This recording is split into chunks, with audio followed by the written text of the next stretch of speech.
Nice house, cool view, great scotch. Hello, my name is Will, and you're listening to Exploding Helicopters, the podcast, whose only criminal act is the theft of your precious time. Now you can trace the history of the Heist movie all the way back to the earliest days of cinema. The silent era's The Great Train Robbery, which came out in 1903, is considered one of film history's most important works. And since then, heist films have followed a largely identical template. A group of misfit individuals are brought together to execute a seemingly foolproof plan. Naturally, the enterprise quickly goes tits up before everything ends in a disastrous mess. It's almost like a metaphor for this episode. So on this show, we're looking at one such example of the art, 2010's Takers. To help me review the film, I'm joined once again by my good friend Dara. How you doing, buddy? I'm doing really well, Will, but this review, it might need a couple of extra guys. You know what? I think I know a couple of guys I can bring in on this job. I've worked with them before. It's never ended terribly well, but you know what? I think we shouldn't let that stop us. So let me introduce you to Hyro and Barry from the True Bromance podcast. How you doing, guys? Oh, living the dream, gentlemen. It's a pleasure to be on. Pleasure to be in the presence of the great Dara, finally. I'm a fanboy. Exciting. Very exciting to see you guys in the flesh, so to speak. It's not one of those podcasts, but yeah. Okay, we're off to a good start. Off to a good start. Yeah, it's always good to be a member of a tight-knit crew like this. There's a lot of I can feel the closeness in the group already. Like we're a well-oiled machine. This is gonna go off swimmingly. We're very professional here. Very professional. We don't like to insult each other, especially on air. Yeah. And I think if we want to, take our clothes off a little later, I think we should we just go with our feelings in that area. No one agreed to that, Will. No one agreed to that. I'm your Huckleberry. Yeah. If we're gonna wade down into a pool buck naked, I'm ready to go. Like I'm ready. It's 99 degrees here. I'm ready to get into any body of water. It's sweltering. I'm loving Barry's It's you got to do it in Celsius. Buddy. Celsius. Oh, that'd be like 74. I don't know the conversion. You guys. 74. Are you boiling an egg or something? I don't know. That's what it's like. 300 meters. What am I doing? I don't understand. Where am I? I'm confused. 3 stone is what we're doing. Yeah, it's 3 stone hot today. Yeah. It's hotter than it's ever been. That would be able to say so. I don't want to I don't know if I'm even allowed to say this, but where are you guys based? I am currently in Germany. I'm in a small dumpster fire of a town in Germany. Okay. Suffering through European warm beer, no air conditioning, just disgusting. I've seen you not enjoying the many, many beers on your Twitter feed. I've seen that. Yeah, you hate them so much. You have to drink the next one and see if it's going to be better, don't you? It got so bad that I just quit drinking beer. I haven't drank beer in 2 months because of this. Yeah, I had to finally just pour it out. It's either what do you want now? Just the schnapps? It's just oh god, no, pretty much still drinking the same things. It's the water. Water is the equivalent of their beer, so it's the same. And I of course am in the States. I live in Northern Virginia, about 20 miles outside of Washington D.C. So on the East Coast. I feel like I'm part of the world. Like I bring the world together through films. Amazing. Absolutely. Yeah, we're circumnavigating the globe with Takers. That's a good time. That's exciting. So it's exciting. Like the We Are the World of hot garbage movies. Of excellent heist films. As fascinating as this sort of travelogue is, I think I'm going to navigate, steer the conversation back into some sort of territory where I think it belongs. And given the subject of this show is the film Takers, which is a heist movie, I thought it might be interesting to get the thoughts of you all on what your favourite heist films are. So Barry, I don't know if you got a particular favourite heist movie. Well, can I ask you a question? So, would you consider a heist film, obviously a heist has to take place, but would you consider a heist film that's kind of leading up to the big heist, or something like A Fish Called Wanda, where the heist happens in the beginning and then it's all about the fallout beyond that? Why not? Yeah, I'd because say so. if that's the case, A Fish Called Wanda is one of my favorite ones. I think it's absolutely brilliant. It's one of my favorite movies of all time. Other than that, if we're gonna go for like to have the payoff towards the end, I'm gonna say the remake of the Ocean's movie, Ocean's 11. I liked Ocean's 12 as well. I can never have enough Brad Pitt and George Clooney in my life, so I will take if they want to keep going into 25, 26 of those, I'll take as many of those as they'll give me. Those would be a couple for me, I think. Dara, do you want to tell me about what film you Googled seconds before we came on air? Well, I did actually Google to understand what a heist film was. I didn't actually.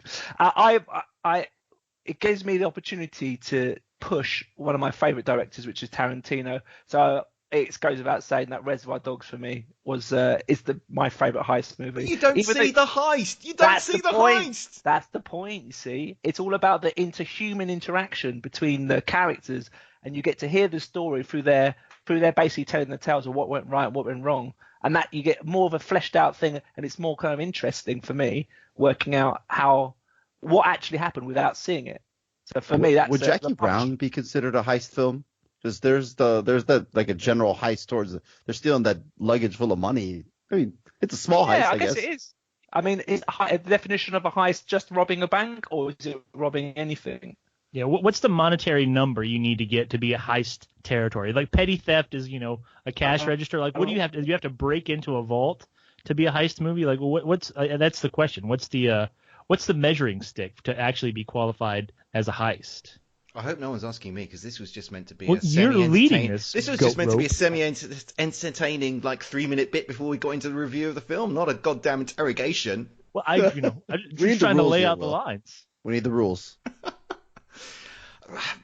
We're counting Jackie Brown just because it's easier if we do. So, Hyro, what's your favorite heist movie? And just tell me a film that you like and the reasons that you like it, and don't try to unpick the genre definition. I like this podcast host. He's like, okay, man, hurry up, just get through it. Let's just get you off the air, be done with it. This is the way I like to be treated. The other guy is like laying down in some sort of Kama Sutra pose. Yeah, it's like a time. So I thought about what you said about having the heist in it and sort of the traditional template that's often used. And I think that Hell or High Water, for me, it's a heist film because the heist is dragged out throughout the entire film, but there's a lot of depth being added to it. And honestly, I think it's one of the better movies of the last, 5 years or whatever it was. Such a good film. That film is amazing. It really is. It's awesome. And the payoff is great because you have that feeling of sort of like the ending isn't exactly great, but there is a payoff, right? That you can revel in. And I think that's always the beauty of heist films, is getting that glorious ending. Which you don't get in this film. Oh, no, you get it. It's just a different type of ending. It's a different type of finish. This ending's terrible. It's the worst ending ever. It's whoa, terrible. Whoa. Let's simmer down. All right. Let's ration out the gold slowly and on a regular. He's not sticking to the plan. Dara is not sticking to the plan. He's going rogue. He's tired of this untrustworthy. plan already. He's like the Steve Buscemi of this podcast, just throwing everything to the wind.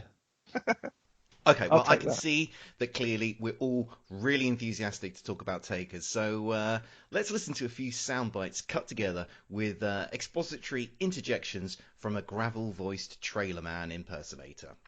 They're the best at what they do. Get on the floor! And what they do is take. Went down pretty fast. Automatic weapons, precision timing, degree of difficulty's off the charts. They were hot, no doubt about that. It'll make it that much sweeter when we take them down.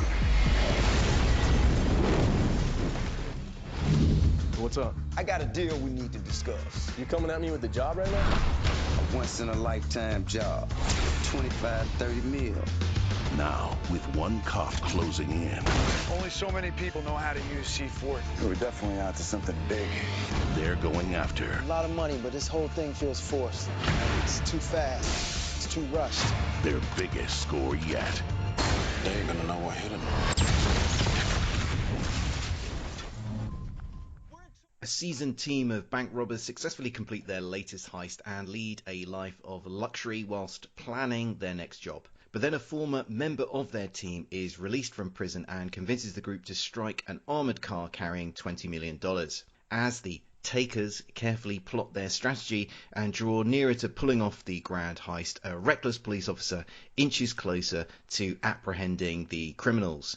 The cast in Takers is led by Idris Elba and Matt Dillon. Alongside them you've got car crash enthusiast Paul Walker, Anakin Skywalker himself, Hayden Christensen, convicted domestic abuser Chris Brown, and an utterly wasted Zoe Saldana. The film is written and directed by John Luessenhop, a man who seems to have next to no track record in filmmaking whatsoever. The film was a critical dud. It was variously described as noisily vacant and relentlessly unimaginative. But the film seemed to find an audience on its release. It was the #1 film at the box office on its opening weekend, and it has a 63% rating on Rotten Tomatoes and a 6.2 rating on IMDb. So all that is by way of background. Let's find out what our guests thought of the film. So Barry, let's kick it over to you. What did you make of Takers? I really thought Takers was a very poor representation of Heat. I felt like someone watched Heat as a young, impressionable person and then did their best to ruin that movie. That was my feelings on Takers.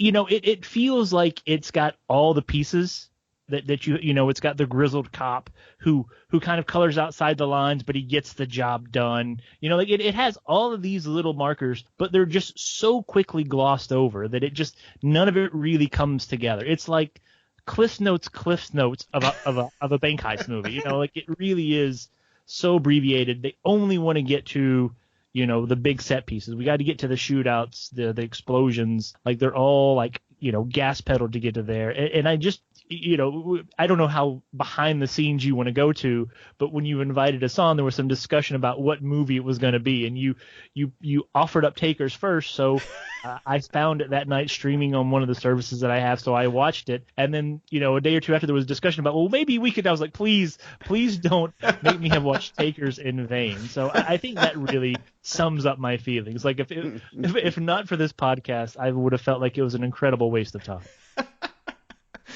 Hyro, what did you make of Takers? I don't think it's the worst movie ever. I'm trying to be positive. I've not seen all the movies. That's the only reason I'm going to say.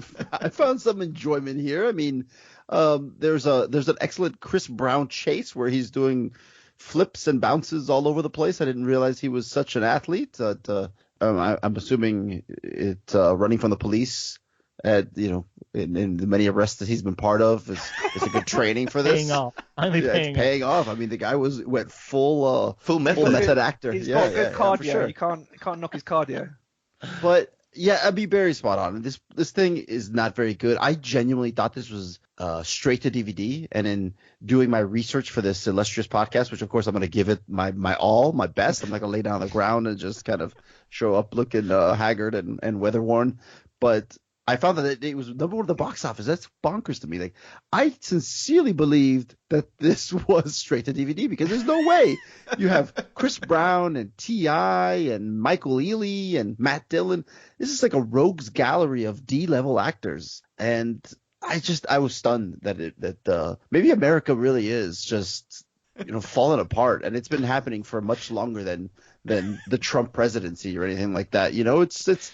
Let's date it back to the Takers release, where that's where things start to go wrong, really wrong for you. Yeah, we should have known. We should have known what was coming. That California was going to fall off from an earthquake, and people were going to go watch Takers and spend $26 million. That's amazing to me. It's just stunning.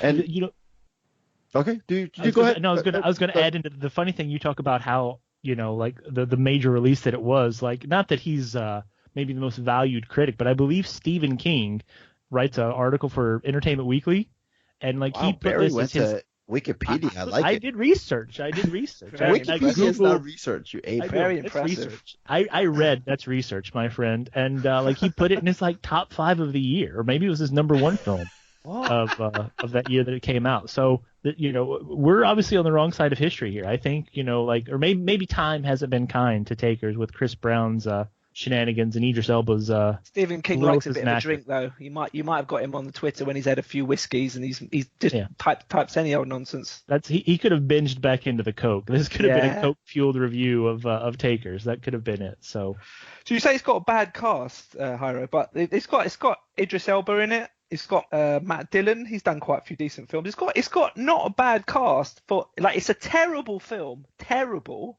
The cast is actually slightly better than what you'd imagine. Know.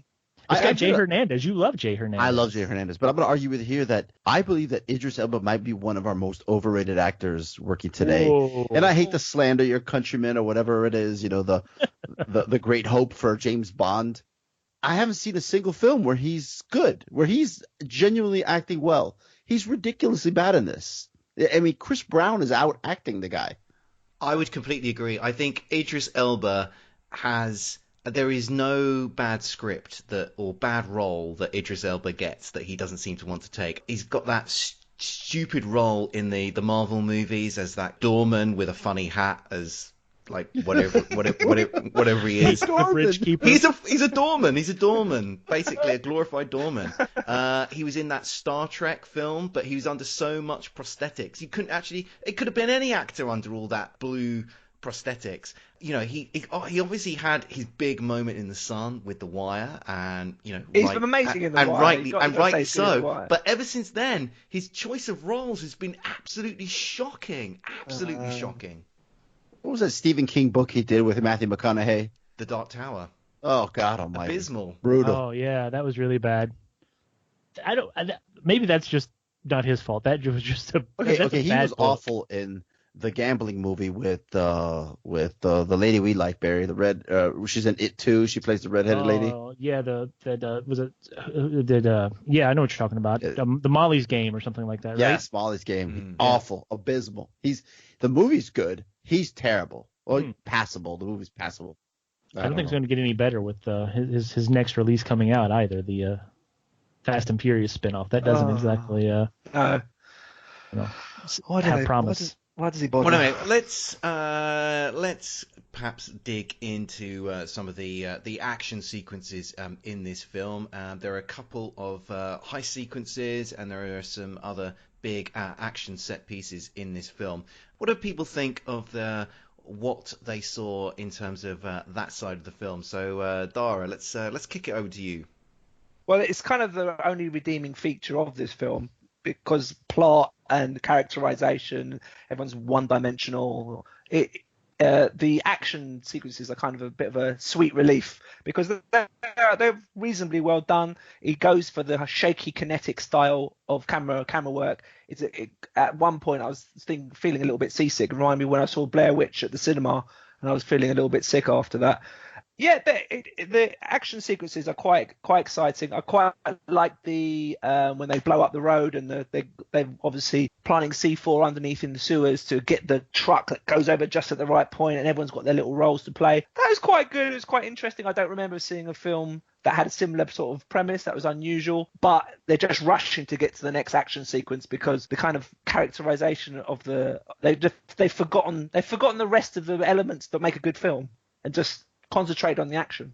Did you not think though that I found the shaky cam stuff really frustrating because it does get annoying. It didn't seem to really be adding anything to the film. It just seemed to be a stylistic choice and overcomplicating sequences, especially during Chris Brown's run. It's the nature of him jumping around is frenetic enough without dude going full shaky cam there and confusing me even more as well. It's like a half an hour scene. That scene. He literally runs around twice around the city, doesn't he?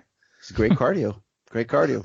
Well, that's actually a really good point because that sequence, I mean, it's essentially one of these parkour inspired action sequences where he's running around the environment and he's using his athletic ability to kind of navigate the environment and elude these police officers. And we've seen some great examples of that in other films. It's I think it's like District 13. There's a great sequence at the beginning of Casino Royale, which is very much sort of parkour inspired. I think the but Bourne I completely series agree. had one. There is so much cutting in this film that actually you just think just go for a really simple shooting style and let us see the athletic ability of whoever it is that is performing this particular sequence. But because of all the cuts, it actually sort of detracts from the spectacle of what they have set up there as a sequence. And you have a good point there, because, like, for instance, the final scene where they're trying to push the truck into the hole, it's a well thought out scene. I mean, we lead up to it. That's an interesting premise. I haven't seen that before, but they don't like cross the T's and dot the I's. It takes 25 minutes for them to finally decide to push the thing down. There's a huge bomb explosion. Is there not somebody alerting to this, that the guy could just stand there in the middle of the road? And it just loses all sense of any sort of reality. The entire film's supposed to be grounded in a real world, but it just goes bonkers off the rails. And you hate to nitpick a movie, but when there's so many little things flying that are completely wrong, it just becomes too hard to settle into it. I think that's a great point, especially in, like, we'll say that the big main action sequence at the end. You know, like, you've got guys underground with a armor truck hanging halfway down on the ground. You've got another guy ramming people with another armor. Like, there's enough going on in that scene without adding this fake frenzy with the shaky cam and the multiple cuts. Like, just kind of let that play out and breathe a little bit, and you might actually, like, it's still going to be overly complicated, but it might work better in the end. I don't know, maybe the shaky cam's a way to kind of hide the imperfections of the scene or something, but it is just, I don't know, like, it's a great scene, but Idris Elba it feels out. That's what it boring. You know, like, that's the problem. Like, it's this great action scene, but you're like, but I don't really remember exactly how it went down. Like, you know, like, who's where, what's happening. Like, it's problematic because it doesn't stand out when there is good elements to it. Like, it just kind of gets lost in the wash. What do we think of the shootout at the end, especially with with Hayden Christensen jumping over in slow motion with his two guns to take the bullet? I thought was that like the True Romance knockoff sequence? Is that what that was? I mean, it was very True Romance. John Woo does a lot of that. Two guns in the air. Yeah, I've seen it on so many action things. It's so ridiculous. Why would you do it? I actually wrote down John Woo in here when the two brothers go out in the blaze of glory and they open the doors in slow motion. All that's missing is, like, the doves just coming out. Bad. Yeah, there you go. The worst scene of the movie. Worst scene of the movie. I think that's saying a lot. I put in my money on that one. It's garbage. Hyro, for more film literate people and for people who've watched films made before 1980, they would have... You know what? I will not be slandered. I will not sit here silently while I'm slandered. They would have seen that. They would have seen that as a kind of like nod back to Butch Cassidy and the Sundance Kid with two Very people true. going out the door like guns blazing. That's a good movie. That's actually a good movie where they go out and play. That's a very good film. And it's left open. You don't really know. They could have made it out of Butch Cassidy and Sundance Kid. There's no doubt in Takers that they're gunned down. Thankfully, I'm glad that they're. Blessed relief. Dara, you brought up Hayden Christensen. I have to ask: was the pork pie hat a character choice? Is that his call? Did he say, "Look, this is what my character does. He wears this ridiculous hat all the time, to bed and the shower." Like, I'm glad you pointed that out, because I think the hat's just made to make him look quirky. He's the quirky, intelligent guy. That's why he's got a stupid hat on.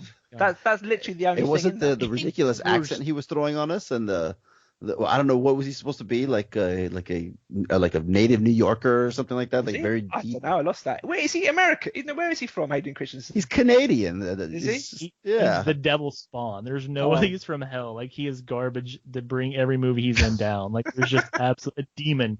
If you want a real treat, watch Little Italy. That's something to behold right there. I haven't seen that one. I might add that to my straight to DVD collection. You're a bit of a one to knock Hayden Christensen's hat, Dara, because you're the world's biggest Jamiroquai fan, and he's Mr. Stupid Hats. Whoa, he's Jamiroquai still alive? Dirty laundry everywhere. I saw him at the weekend. He's very fat now, Jamiroquai. He's had one pork pie too many. So he's eating the pork pies rather than wearing them as hats on his head. Very good. That's a great talented. At least he could, he's musical. Like, you can't say the same for Hayden Christensen. He's not talented. The hat's not a diversion tactic for not being able to act. This guy can sing, but he wears a stupid hat. That's the difference. He used to be able to sing. He can sing, but he can't move very well because of his stomach. So this film is at pains to try and make the Takers in this movie relatable. So in this film, we see, they try not to hurt civilians, and there's also these kind of subplots where they're looking after sort of vulnerable dependents. I kind of wondered what people made of the film's efforts to paint the characters in this film as, I guess, as likable and perhaps as relatable. So, Hyro, what did you make of that particular aspect of this film? It's just like everything else. It's super rushed. He's got the crackhead sister, and that none of that gets resolved. It's just, hey, just bring her back on board. She's gonna smoke some more crack or do whatever it is. Then you've got the argument over the green lady from Avengers. You've got all these ridiculous subplots that really don't go anywhere, because what just to focus on the love triangle, whatever you want to call it, with T.I. and Michael Ealy and whatever, Zoe Saldana.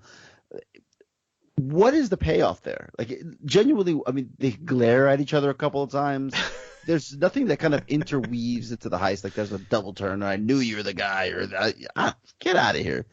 None of these things pay off at all. There was the twist with the cops. I don't want to spoil it for those that are, taking our glowing reviews and want to dive on this thing. But what was the point of that thing, That was about the only bit that did actually, you think, oh, they've actually done something vaguely interesting.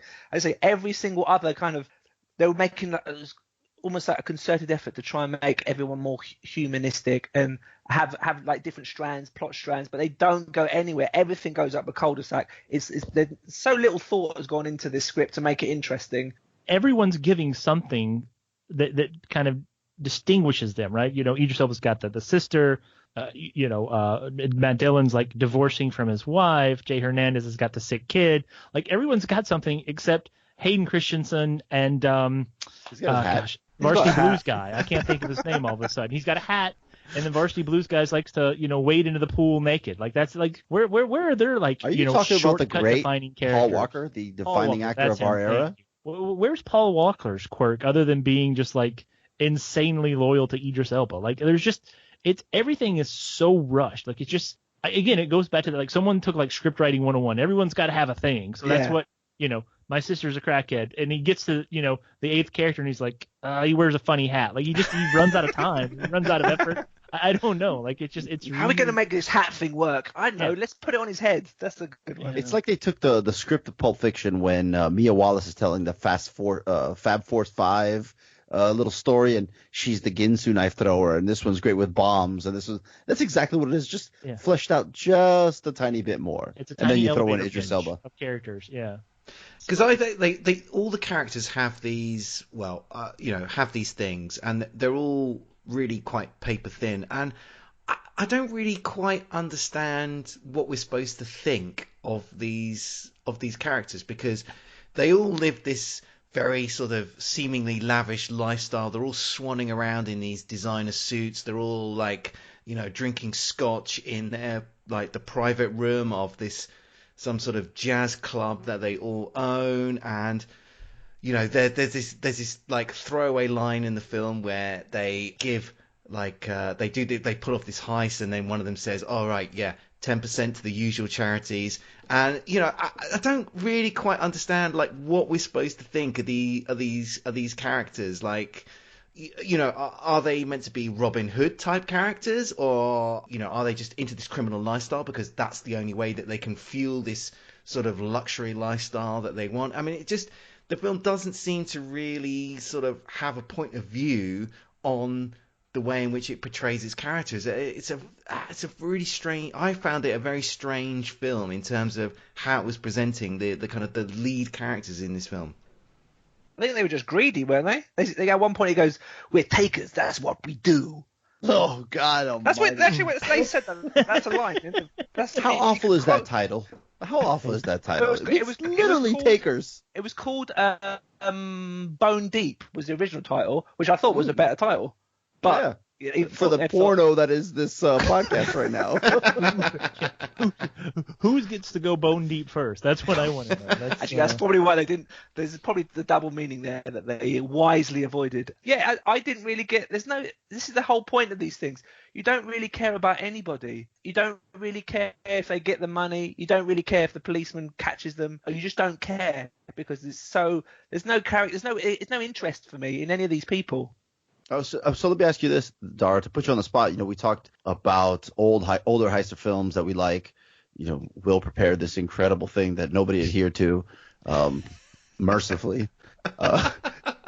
You watched Heat, and you have a deep sort of development of both sides of the law. You've got Al Pacino and his thing, and then you've got Robert De Niro and his thing. Who were you rooting for, like in this sequence, to kind of put the same question you're asking of Takers onto a classic as Heat? Is like, who are you rooting for in Heat? I quite like Al Pacino. It's a funny one because it's not just the characters. Also, if it's an actor that you've got sort of a familiarity or a kinship with, then you might invest more in.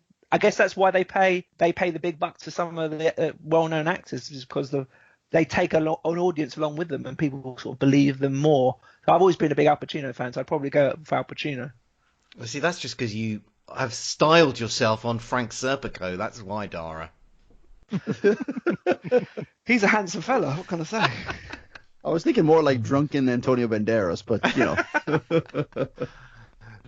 Yeah. But I mean, I think that so the point is, I think that would be taken as a plus side of Takers, where there is ambiguity as to who you're supposed to root for. You know, you really give a little bit of something with the cops and the daughter and the struggling marriage and all that stuff, but then there's nothing wrong with the bad guys, with the thieves, so you kind of sort of in the air with them. So I think that's fine. I mean, it's whatever. But that makes no connection. It's almost like you're just kind of watching it pass by. Yeah. Like it's something happening outside, like a moving train. Like you have no care of what's going on. It's just a scene that's taking place. Like I feel like you need to have, even if you don't come down on someone's side, like in Heat. So if you don't, I don't want Pacino or I don't want De Niro to win. At least there's a lot more developed into who they are and why they're doing what they're doing. This is just so quickly brushed through. Like it's like we've said, it's these two lines of character, background. So you can't even root for someone because you don't know what they really are, who they their are. motivation. Like, can't even what they're doing.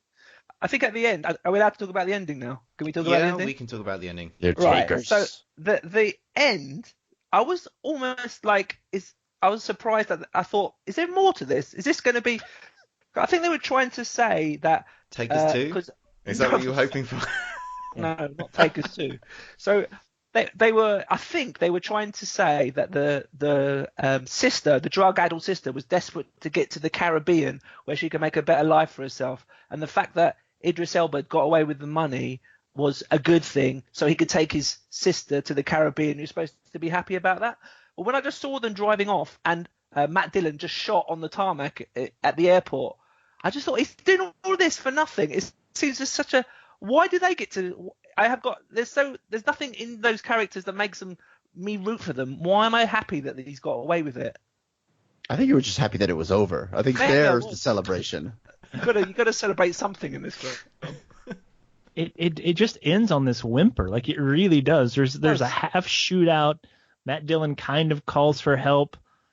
It's weird. Paul Walker's just like doing what he's told. Like there's no actual culmination. Like it feels like it just they ran out of film, so they just kind of, that's the last scene. That's it. We're done now. Yeah, we're just Idris Elba has to go be on the American Office or something like that. We got to wrap this up. Like he's got other commitments. All that was missing was the kind of epilogue where they go and he has to ride the big wave and he throws his badge down, and I think that's the ending we were really missing there. It's just that little addendum to just really put the candles on the cake. Is that Point Break you're trying to describe there? Because I mean that's what the tarmac shootout sort of reminded me of a little bit. There's people kind of showing up, people in the background. There's a little bit of a shootout. Person gets hit, person doesn't get hit. Cop on the ground. It's a rip of Point Break, but without the je ne sais quoi of the big wave. But a lot of heist movies do have that nice little almost bow tie on the end of it, right? I'm drawing a blank of the name, but what was the movie that came out maybe like a year or two ago? It starred Gerard Butler. He was like the head of that. Oh, great! That's a good movie. It's a good heist movie. Yeah. Yeah. But it kind of has that Ice Cube's kids in it. God, what's the name of that movie? Oh, God, you keep talking. I'll Google this thing. But anyways, my point is that's another film where Den of Thieves. Yeah, thank you. Like that's another example of this. It almost has this it's almost like an end credit scene, right? Where we kind of get at least some kind of like, oh, okay, this story continues on. There's some kind of end to this, or we're going to do it again. This movie just really just kind of, it's like the internet went off all of a sudden. Like, what happened? Like, I really had to, like, when the credits start rolling, I'm like, wait a minute, So like, is that? You could have had a scene at the end where Idris Elba and his sister are on a Caribbean beach. Yes, in their and shorts. Paul Walker's bringing them coconut drinks. I need some type of closure. Exactly, that would be perfect. But you'd have to have Matt Dillon there, sort of in the background, with the binoculars, watching them. Catch them eventually. With some mask on and goggles. Yeah. And he's got the pork pie hat on now. Like, I need these loops closed, man. You see the pork pie hat floating in the water as he elevates. There you go. Jaws comes out. Let's just do a genre masher. You know, Michael Caine's there in Jaws 2. Like, we can tie this all together. There's Ruben teaching scuba, coming out. Oh my goodness. I think we fixed it. Yeah, I think we're ready. I think we have vastly improved. The anguish on Will's face. We've vastly improved Take as a movie. Vastly. But we've alluded to it a couple of times already. There is I think it actually is quite remarkable, the cast in Takers. It just in the sense of there are just so many B-movie level actors in this film. So we've got Matt Dillon, we've got Michael Ealy, we've got Idris Elba, we've got T.I., Jay Hernandez, Paul Walker. Who do we think came out with this film with any credit, if there was anybody that did? Who came out of this film like sullying what little of their reputation that they had? Dara, what did you make of the cast in this film? You know what? I'm going to be controversial here, but I think perhaps the most enjoyable character for me, it was T.I. in this film. I don't know. I didn't look up T.I.'s film credentials and what he's done previously, but I bought him as a sort of good for nothing thug, not to be trusted. He had that kind of look on his face. I wouldn't trust him to for a deal. So he actually was quite convincing, because he's quite basic. So I kind of believed what he gave me. It didn't have to be anything too complicated with him. So I actually quite like T.I. in this. Okay. I'm gonna agree with Dar here. I feel like T.I. at least brings some bravado to his role. Like, he seems like he's like, you know what, I know what I'm in, and I'm gonna shoot it to the moon. Like, he's not kind of dilly-dallying around. Like, he really kind of doubles down on this. It's just pure revenge for no real reason. That is his motivation, but he's in on it, man. Like, he will not stop until he gets the ultimate exacting revenge, and I kind of appreciate that. I don't know if it leads to a lot more, but I think he comes out shiny in this one. Ooh, I'm gonna go with Jay Hernandez. I'm gonna stick with the raza here, and I genuinely think that he gives the best performance. I mean, he's almost sympathetic when he's whining in the car about the medical bills and all that stuff. He's sympathetic, and when he's in his dying breath there, he gives the tell her I love her thing, and it's okay. And look, he went on. Review of his, it was so good that he got bad moms. So I mean, I think he did all right for himself. One of the great films of the 21st century, right there. Absolutely. I thought that's what we were going to come in on here to talk about again. Okay, I think we're going to take a quick break, and when we come back, we're going to be talking about the exploding helicopter action. On the Simplistic Reviews podcast, we talk movies. We talk TV. We talk. Hello, Julie, what the heck are you doing? Trying to make our spots sound more exciting by adding explosions. Yeah, I'm pretty sure you could have got the point across with sound effects, not the real thing. Download the show on iTunes or at simplisticreviews.blogspot.com. I'm sure your insurance company will cover that. No, they won't. No, they probably won't. We're back, and now we're looking at the exploding helicopter action. Takers opens with our criminal brothers-in-arms robbing a jewellery store located on the upper floor of a skyscraper.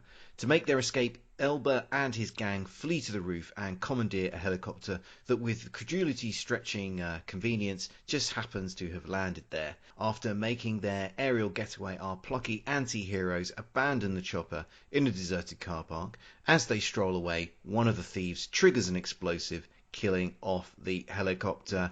Gentlemen, what did you make of the exploding helicopter? Barry, I think I'll throw it over to you first. Oh, I appreciate going first. Thank you very much. I'm going to say, for as far as quality of exploding helicopter, it's up there. I mean, I really think this is. Well, like, no, it's a good explosion. There's a Someone's big fireball. not much of an aficionado. Pieces are flying around. I've been listening to the show for a few years. Like, I've watched a lot of bad movies because of exploding helicopters. So I can really appreciate.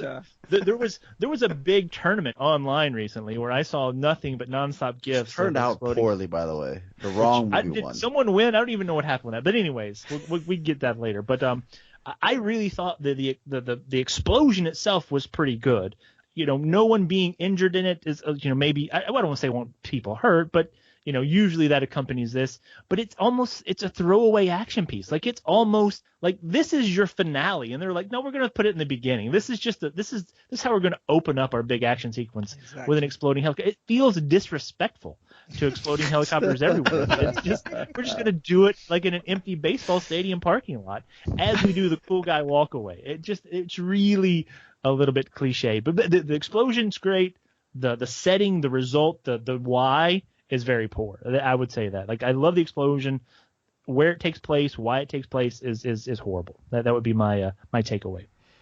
Dara, Barry's clearly an angry man. Are you as unhappy with this exploding helicopter, Dara? It really pleases me that Barry's been paying so much attention to our podcast rules for exploding helicopters. He's got it nailed, basically. Bang on. First of all, you don't explode a helicopter in the first 5 minutes of the film. That's a nonsense. It always comes at the end. It's the big payoff. This film is just a bunch of cliches rolled into one. The walking away from a helicopter in slow motion. It's a nonsense. It is so silly. It doesn't add. It might be fun, but if this film is trying to be serious, which I think it is trying to be serious, there's not a lot of comedy in it. Then it shoots itself in the foot. A little point I will give it credit for is I like Idris Elba's silk shirt. I like the way it ruffles with the explosion when it comes off. You see it kind of ruffles on his shoulders. Nice touch. You don't see that very often. You'll give the director credit for that. See, I'm going to completely disagree with you.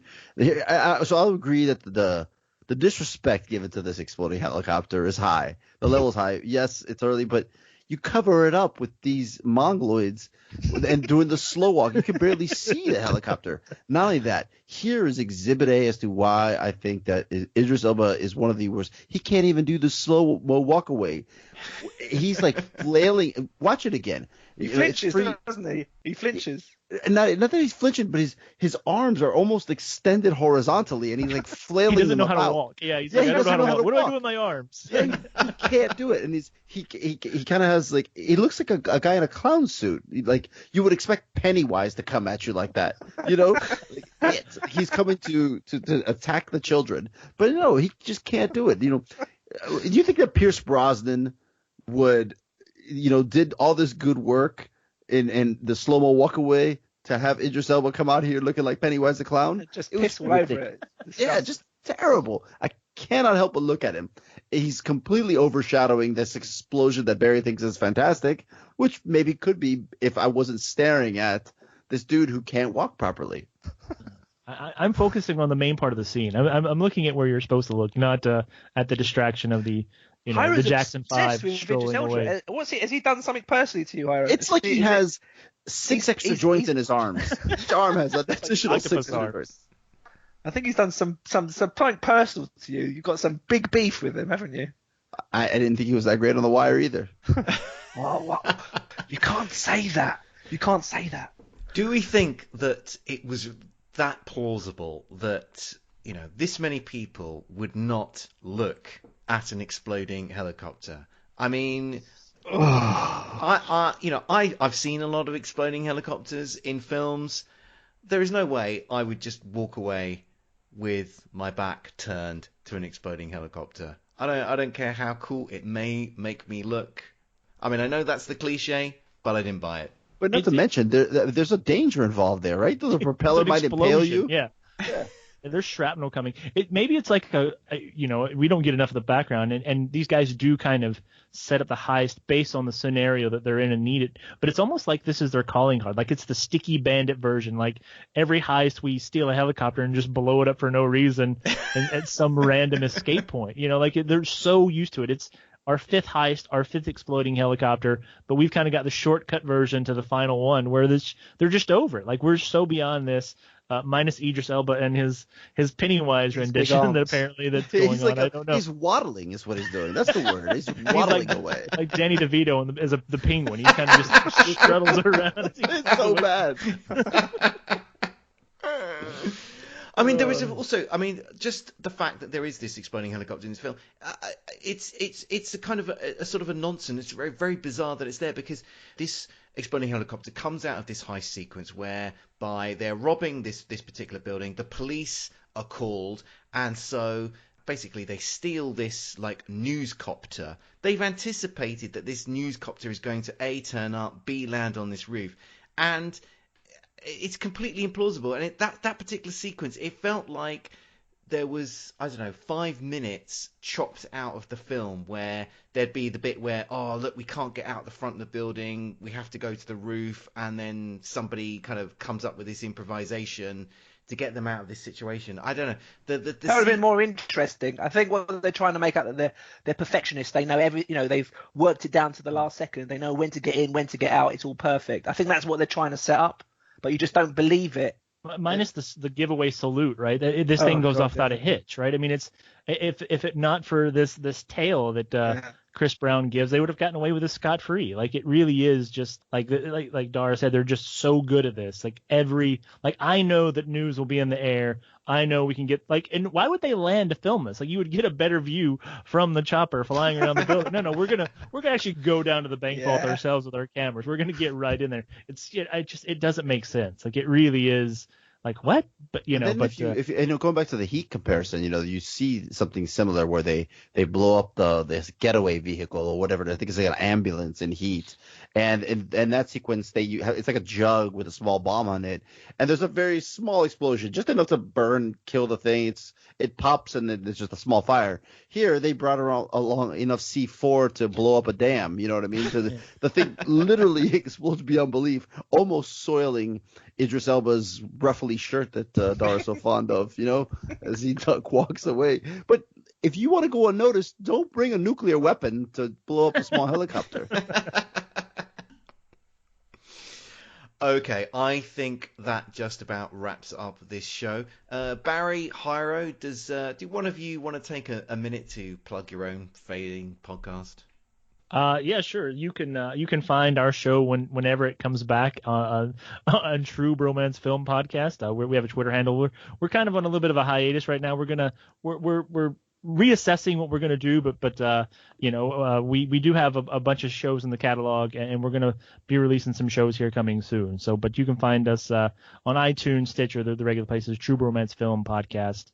It's just my co-host and I used to drink, get heavily drunk, and talk about great movies, but there's been a change in format. So, but still check it out. It's a good time, I think. Yeah, the show's going nowhere. Much like herpes and every other venereal disease, it takes a lot to put us away and get rid of us. So we're definitely going to be sticking around. Just turning the wrenches a little bit, doing a little tweaking in house, and we're like Hayden Christensen's acting career. We just take a few months off, and then we come back with another stinker.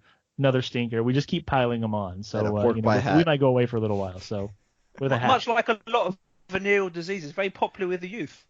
Yeah, absolutely. Exactly. Well, okay, as always, don't forget to check out the Exploding Helicopter website. We're also on Letterboxd, Instagram, Facebook, Twitter. If you have time to waste, we're happy to give you a variety of opportunities. We'll be back soon, but until then, keep watching the skies for those exploding helicopters.